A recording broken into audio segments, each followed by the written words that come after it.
evening sa inyo lahat! Kumain na ba kayo? Hindi ba? Gusto niyo ba kumain? Mamaya, pagkatapos ng food. Kaya sabi ng mga students, makita lang daw si Sir Miguel Grande. Busog na sila. Super busog ka?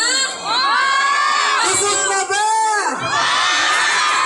So guys, kalma tayo. So, Sir, pwede mo ba kayo magpakilala sa ating mga CDA students? Hello guys, my name is Miguel Dan Felix. Kamusta kayo?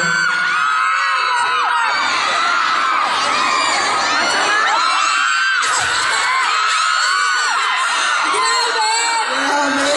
Ay, mga boyfriend kayo ha.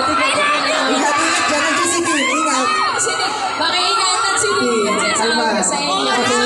Sir, pwede mo ba namin malaman ano po ba yung aabangan namin sa Batang Riles? Ay, naku, marami kayong dapat abangan sa Batang Riles. Bukod sa, of course, nasabi nila yung mga aksyon. Abangan nyo kung yung story ng mga ng 5 kabataan, kung paano nabuo yung friendship nila, at kung paano nila hahanapin yung hustisya para sa lugar nila.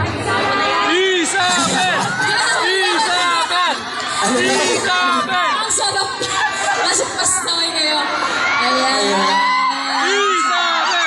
Sir Felix, ano ho ba ang masasabi ninyo sa mga estudyante na nandito ngayon na sumusuporta sa inyo? Yes. And of course, na sumusuporta rin po sa upcoming series ninyo. Una, ang gaganda pala ng mga estudyante dito.